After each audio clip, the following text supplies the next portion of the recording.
My kids abandoned me in rehab and refused $4,200. Now they want the $72,000 I saved sober. I was sitting in the common room when the call ended. Not dropped, ended. My daughter pressed the red button while I was mid-sentence. I stared at the phone in my hand like it might explain itself. Like if I looked at the screen long enough, the call would resurrect itself and I could finish what I was trying to say. But the screen just showed the call duration, 3 minutes and 41 seconds. That's how long it took for her to decide she was done listening. Dad, we're not doing this right now. Her voice had that edge, that tone that made me feel small even though I was her father. Even though I'd changed her diapers and taught her to ride a bike and paid for her none of that mattered in that. We have our own lives, our own problems. We can't keep bailing you out. Bailing me out. I was calling to tell them I'd been sober for 60 days, that I was doing the work, that I was in group therapy every morning and individual counseling twice a week, that I wanted them to know I was different this time, that I understood why they'd given up on me before, but that I was finally becoming the father they deserved. She hung up before I could finish. I sat there for a long time afterward. The TV was on, some daytime talk show I wasn't watching. Around me, other people in recovery talked quietly or stared at nothing. A woman named Patricia was crying softly into a tissue. Marcus was reading a book about Buddhism. Danny was asleep in the corner chair, his mouth open, his hands folded over his stomach. I fit right in with them. We were all broken in similar ways. We'd all lost things. Years. My son didn't return my messages, not that day, not the day after. I told myself they were busy, that they had jobs and families and responsibilities, that they'd come around, that once they saw I was serious this time, once enough time had passed and they could see I wasn't using anymore, they'd be proud of me. I believed that for longer than I should have. The rehab facility asked if I had anyone who could help with the remaining balance. Insurance had covered most of it, but there was still $4,200 outstanding. They said I could set up a payment plan, but they preferred it settled before discharge. They were nice about it, professional. But I could tell they'd had this conversation before. They knew the answer before they asked. I called both kids. My daughter answered this time, but I could hear her multitasking, the clicking of a keyboard, the distant sound of a television. Not really listening, not really there. I don't have that kind of money right now, Dad. I'm not asking you to pay all of it. I'm trying not to sound desperate, even though I was. Just, if you and your brother could split it, I'll pay you back, I promise. I'm getting out next week. I'll be working again soon. I'll pay back every cent. We can't. Can't or won't. The typing stopped. Silence filled the space between us. Heavy, uncomfortable. Dad, you've been in and out of programs for years. We've helped before. We've paid before. We've listened to the promises before. And then you go right back to it. Every single time. I'm sorry, but we're done. We have to be done. For our own sanity. I tried to keep my voice from shaking. This time is different. You always say that. I mean it. I'm sure you do. She didn't sound sure at all. She sounded tired, defeated, like she'd already grieved me and moved on. I have to go. I'll talk to you later. She didn't talk to me later. My son sent a text 2 days before I was discharged. Sorry, man. Tight month. Can't swing it. He'd just posted photos from a weekend trip to Napa Valley. His wife was holding a glass of wine at some vineyard, smiling at the camera. The wine probably cost more than my daily meal allowance in rehab. They were staying at a bed and breakfast, having a romantic getaway while their father sat in a facility trying to put his life back together. I wasn't angry, not yet. I was hurt, deeply, profoundly hurt in a way that made my chest feel hollow. But I told myself that was fair. I'd put them through a lot over the years. I'd broken promises more times than I could count. I'd borrowed money and not paid it back. I'd missed birthdays and graduations and holidays. I'd missed years of their lives while I was drowning in bottles and denial. This was the consequence. This was what I deserved. I arranged the payment plan myself, sat in the billing office, and filled out the pay. It would take me 8 months to clear the debt at $200 a month. The woman processing it gave me a sympathetic smile.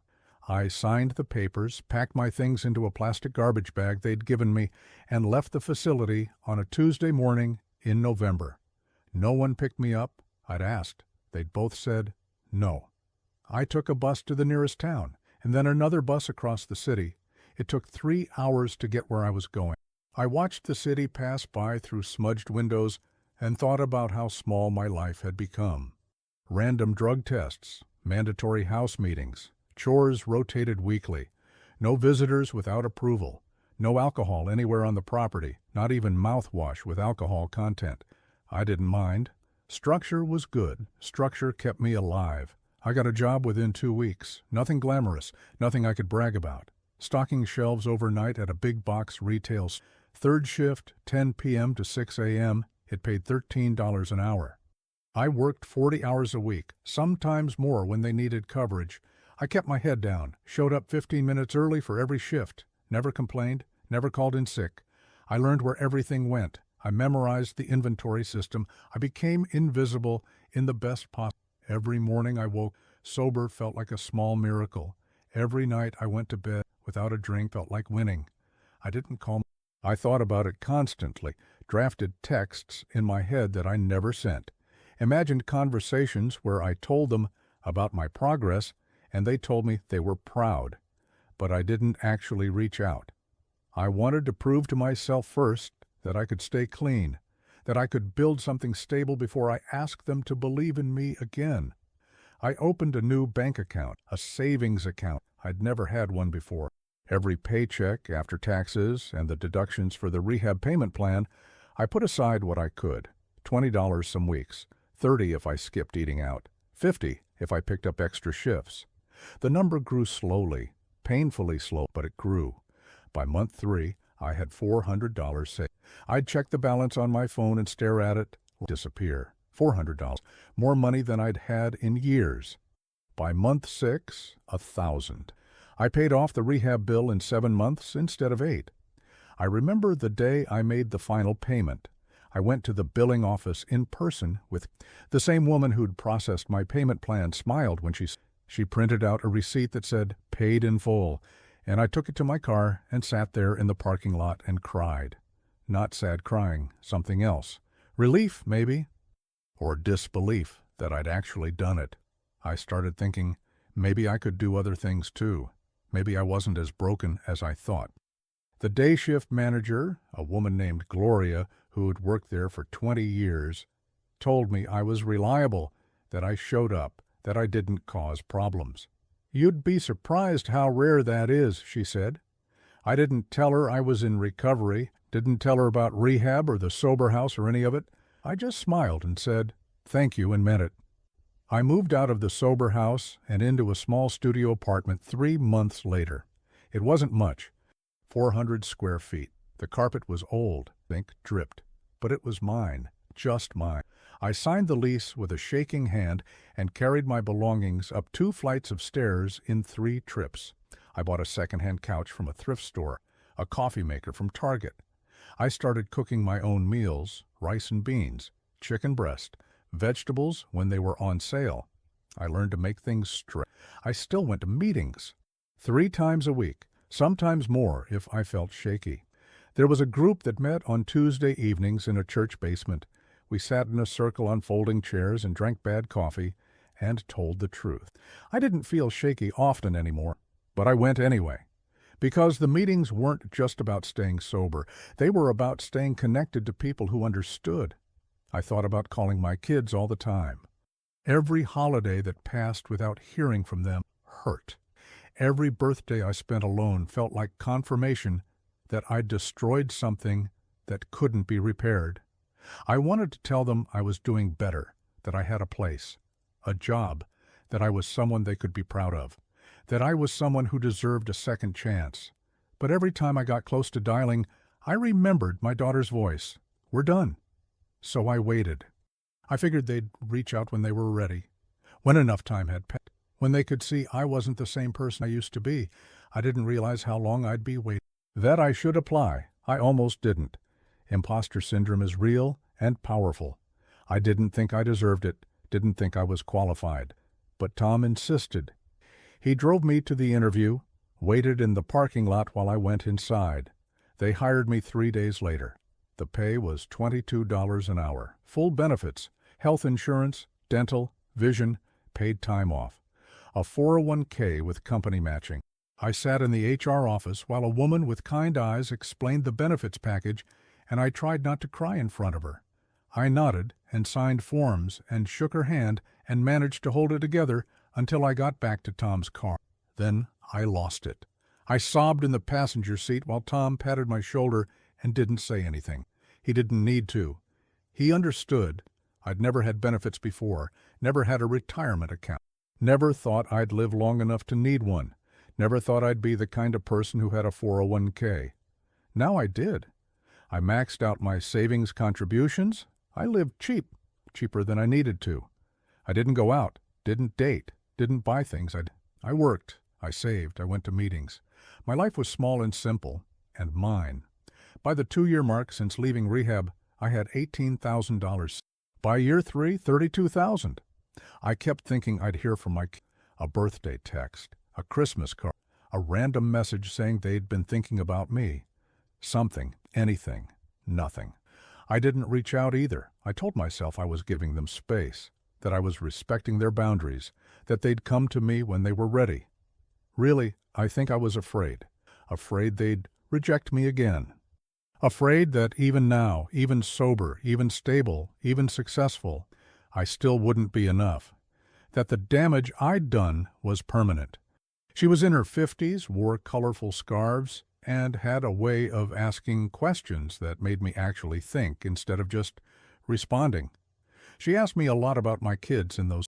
"Do you blame them?" she asked once, about 6 months into our work together. "For what?" "For cutting you off." I thought about it. Really thought about it. "No, I don't blame them." "Do you think they were right to do it?" "I don't know. Maybe. Probably." "I put them through hell." "You were sick." "I was still their dad. I still made choices, bad choices. I still hurt them. Being sick doesn't erase that." She nodded slowly, didn't argue. I appreciated that. I was tired of people making excuses for me. "Do you want a relationship with them?" she asked. "Yes, more than anything." "Have you told them that?" "No." "Why not?" I didn't have a good answer. Or maybe I did and didn't want to say it out loud. Because I'm scared they'll say no. And if they do say no, then at least I'll know, at least I won't spend the rest of my life wondering. "But you're not ready for that yet." "No, not yet." She made a note in her leather journal. "That's okay, you'll know when you're ready." $48,000 a year. I had to read the offer letter 3 times to make sure I understood it correctly. $48,000. More money than I'd ever made in my life. More money than I'd ever imagined making. I signed the offer letter in the conference room and shook hands with my boss and managed to keep my composure until I got to my car in the parking lot. Then I called my sponsor. His name was Bill. He'd been sober for 19 years. He'd walked me through the worst nights, the nights when I wanted to drink so badly. Sitting in my car in the company parking lot, I cried like a child. I wanted to call my kids. I wanted to tell them, "Look at what I did. Look at who I am now. Look at how far I've come. I'm not that person. I'm someone you." I didn't call them. I drove home and made myself dinner and went to bed early because I had work in the morning. I kept saving. I kept working.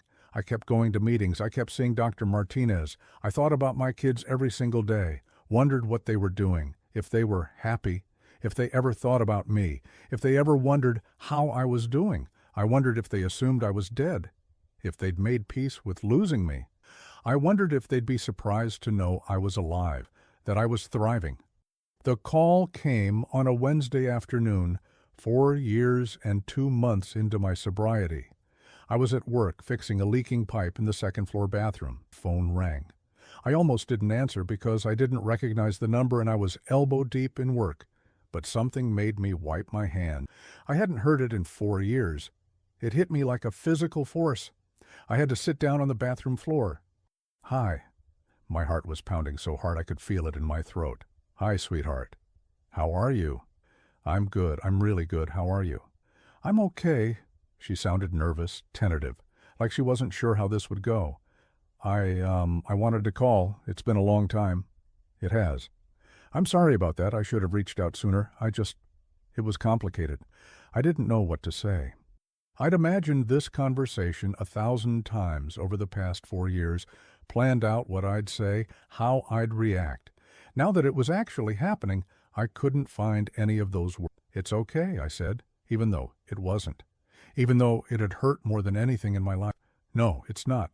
I should have checked in. I don't know. I needed space.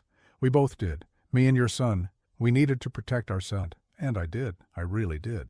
But I've been thinking about you a lot, actually, and I wanted to reach out, see how you're doing. I'm sober, I said. The words came out steady, proud. 4 years and 2 months.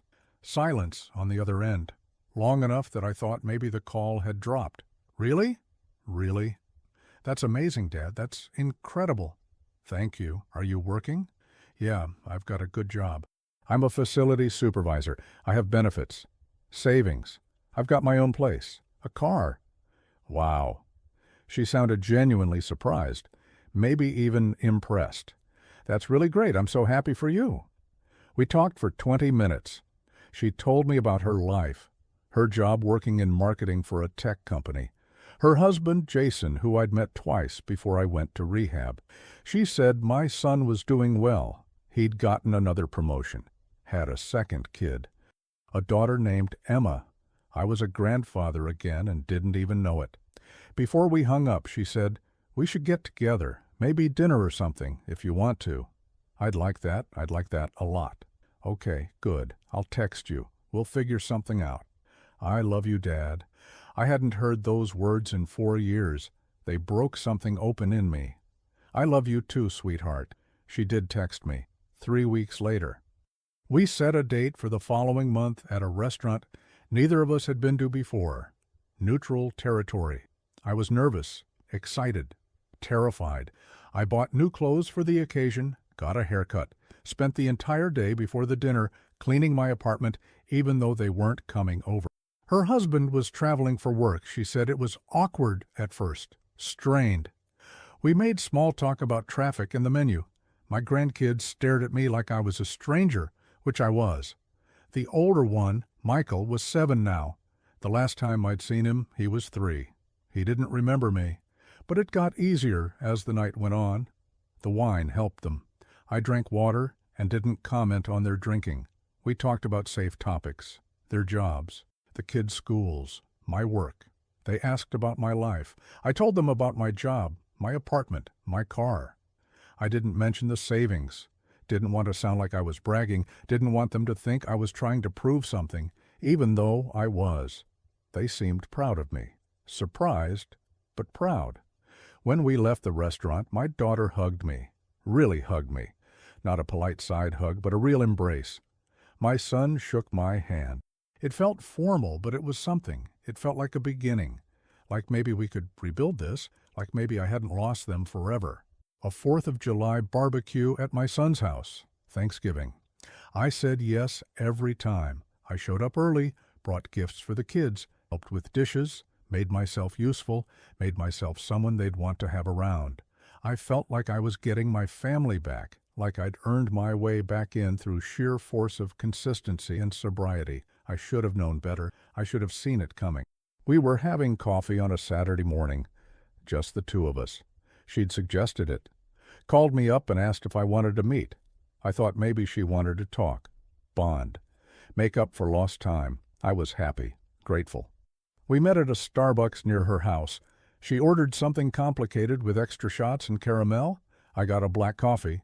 We talked about nothing for a while. Her job, a project she was working on. Then she got quiet. Stirred her coffee, even though there was nothing to stir. "Dad, I need to ask you something." "Okay." "Are you doing okay financially?" I blinked. The question caught me off guard. "Yeah, I'm good. Why?" "Just wondering." She stirred her coffee again, didn't look at me. "You know, if you ever need help with anything, bills or whatever, we're here for you." I didn't understand. "I'm okay. I've been saving, actually." "Saving?" "Yeah. I've got a decent amount put away." She looked up then. Something in her eyes changed, sharpened. "How much?" I shouldn't have told her. Looking back now, I can see that clearly. But I was proud. I wanted her to see that I'd changed, that I wasn't the same man who'd needed to borrow money for rehab, that I was responsible now, that I'd built something. A little over $70,000, her eyes went. Her mouth opened. $70,000? Yeah. How? Working, saving, living cheap, investing in my 401k. It's been 4 years. It adds up. She sat back in her chair. Wow, I had no idea. I didn't know you had that kind of money. I didn't either, not for a long time.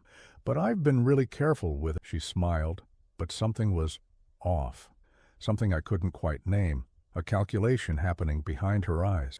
That's really impressive, Dad. Thanks. We finished our coffee.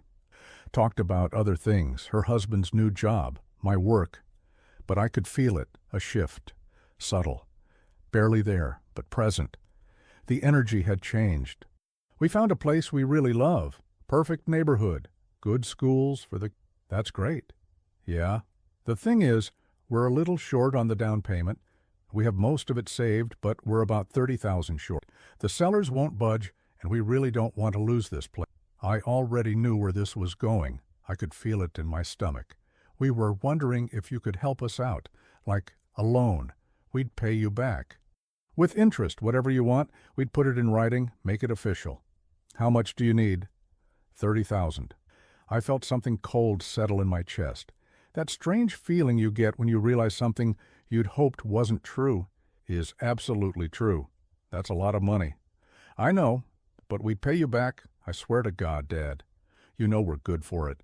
We both have solid jobs. We're not going anywhere. We'd probably have it paid back in 3 years, maybe less. I didn't say anything, just held the phone to my ear and stared at the wall of my office. Dad? I'll think about it.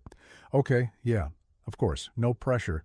Just let me know soon if you can. We need to give them an answer by next week. He hung up. I sat there for a long time staring at nothing. Listen, I wanted to run something by you. Do you have a few minutes? So I've been wanting to start a business for years now, like a real business, my own thing. I've been working on the idea forever, and I finally have a solid business plan. I've talked to potential investors. I've done all the research, but I need capital to get it off the ground. What kind of business? Marketing. I'd be helping small businesses with their digital presence, social media, content strategy, that kind of thing. There's a huge market for it. I already have 3 potential clients lined up. Okay. The thing is, I need about $40,000 to cover the startup costs. Website, legal fees, initial marketing, equipment, that kind of thing. $40,000. I know it's a lot, but it's an investment, a good investment. I'd pay you back as soon as the business is profitable, and I'd give you a percentage of the profits, like you'd be a partner, an investor. I don't want to be a partner. Okay, then just a loan. Whatever works for you. We'd put it in writing, make it legal, whatever you need. I need to think about it. Dad, I really need this. This is my chance to build something for myself, to not be working for someone else forever. I said I'll think about it. She got quiet. I could hear her breathing. Okay, fine, let me know. She hung up. They'd been living their lives while I sat in that facility trying to piece mine back to. I kept thinking about the 4 years I spent building a life. Alone. No phone calls, no texts, no check-ins to see if I was alive. I kept thinking about the silence, the years of silence. And now they were back. Now they called. Now they texted. Now they wanted to have coffee and invite me to barbecues. Because I had money, they didn't want me. They wanted my $70,000. You don't owe them anything, he said. You paid your debt to them by getting sober, by staying sober, by becoming someone different. That money is yours. You earned it, every dollar of it. They're my kids. And you're their father, a father they abandoned when you needed them most. I didn't like hearing it said that way, but it was true. What if saying no means I lose them again, I asked. Then they were never really back. So, where are you at with everything? Always polite, always smiling, always patient on the surface. But I could feel it underneath. The expectation, the entitlement, the barely concealed frustration when I didn't immediately say yes. I started noticing other things too. The way they talked about my apartment when... It's cozy, my daughter said, looking around my small studio. Cozy, meaning small. Meaning, why do you need all that money when you live here? The way they asked what I did with my money. You don't really spend much, do you? My son said once, what do you even do with it? Meaning I should share it? Meaning I didn't deserve to have it if I wasn't using it. The way they'd mention their own financial struggles, their bills, their debt, their stress. Always in front, always with a certain tone. Always waiting for me to offer. I never did. You were in Napa that was different. How? It was a trip we'd already planned. We'd already paid for it. It's not like we could get that money back. But you couldn't spare $2,000 for your father. Her face hardened. We had already given you money before that, multiple times. We'd already bailed you out more times than I can count. We had to draw a line somewhere. I was in rehab. I was trying to get better. You'd tried to get better before. It never stuck. So you gave up on me. We protected ourselves. There's a difference. I nodded. Didn't push it. But I didn't forget it either. Making sure everything was in order. Do you have family? He asked, typing notes into his computer. 2 kids. Are they financially stable? I thought about that. Really thought about it. No, not really. Do they know about your savings? Yes. He looked at me for a long moment. Then he slid a brochure across the desk. Estate planning, trusts, asset protection, just in case, he said. I took the brochure home, met with a lawyer, paid $2,000 I didn't want to spend, but knew I needed to. The trust was structured so that my assets were protected. If I died, my kids would inherit, but with conditions. They'd have to prove financial need, real need, medical expense, housing emergencies, not want, not desires, not business ideas, or down payments on dream houses. I named my sponsor Bill as the executor, not my kids. Someone who understood me, someone who had actually been there. The lawyer explained everything carefully, how it worked, what it meant, what would happen. Are you sure about this? He asked. Most people leave things directly to their children. I'm sure. I didn't tell my kids about the trust. I didn't tell them I'd met with a lawyer. I kept that information to myself. My son started talking about a second house, an investment property. Real estate is how you build wealth, Dad. If you helped us with the down payment on this house, we could turn around and buy a rental property. Then we'd have passive income. We could pay you back faster. My daughter refined her business pitch, sent me a detailed business plan, financial projections, market analysis. I've had 2 more potential clients reach out. This is really happening. I just need the capital to get started. I kept saying I was thinking about it. I was thinking about it, just not the way they hoped. I thought about how they had every right to protect themselves from me, to cut me off, to stop enabling my addiction, and I realized that's exactly what I needed to do now, not out of revenge, not out of anger, but because enabling them wouldn't help them any more than them enabling me would have helped me. They needed to build their own lives, make their own way, learn their own lessons, just like I had. Neutral location, a diner halfway between their places. I texted them separately, didn't tell them the other would be there until they arrived. They showed up within minutes of each other, both smiling, both expecting something. I waited until we'd ordered, until the waitress had brought our drinks and left us alone. Then I said, I'm not loaning you the money. The table went silent. My daughter's face fell. My son's expression hardened. What? My daughter said. What? Why not? Because I don't think it's the right thing to do. Dad, I really need this. This is my future. But that doesn't mean I have to fund it. My son leaned forward. We'd pay you back, both of us. We're not asking for handouts. Maybe you would pay me back. Maybe you wouldn't. Either way, I'm not doing it. So you're just going to sit on $70,000 while your kids struggle? My daughter said. Her voice was rising. People at nearby tables were starting to look. I looked at her, really looked at her. Yes? She stared at me like I'd slapped her. When I needed help, I said quietly, carefully, you told me you were done. You said you couldn't keep bailing me out. Do you remember that? My daughter's face went red. That was completely different. How? You were an addict. And you're adults. with jobs, with homes, with families. You're not starving. You're not homeless. You're not in danger. You want things, nice things. That's not the same as needing help. I can't believe you're throwing that back in our faces. We were protecting ourselves. You were destroying your life and trying to drag us down with you. And now I'm protecting myself. They both stared at me, hurt, angry, shocked, like I'd become someone they didn't recognize. You've changed, I said. It wasn't a compliment. Yes, I said, I have. But I didn't feel bad either. I felt clear. For the first time in years, maybe ever, I felt absolutely clear about who I was and what I deserved.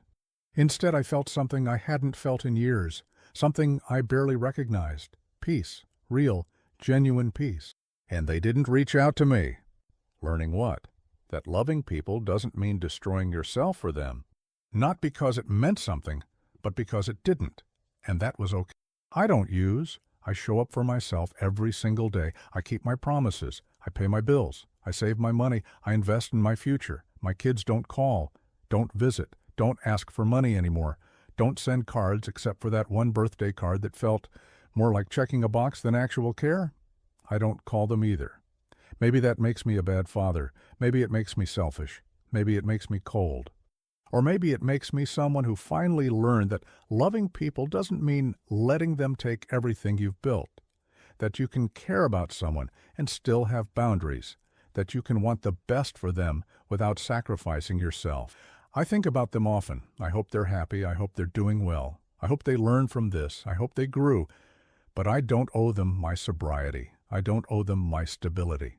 I don't owe them my savings. I don't owe them my peace. I earned all of that, alone, through work and discipline and showing up when it would have been easier to give.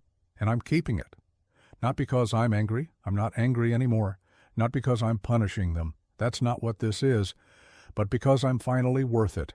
Because I finally understand that I deserve the life I built.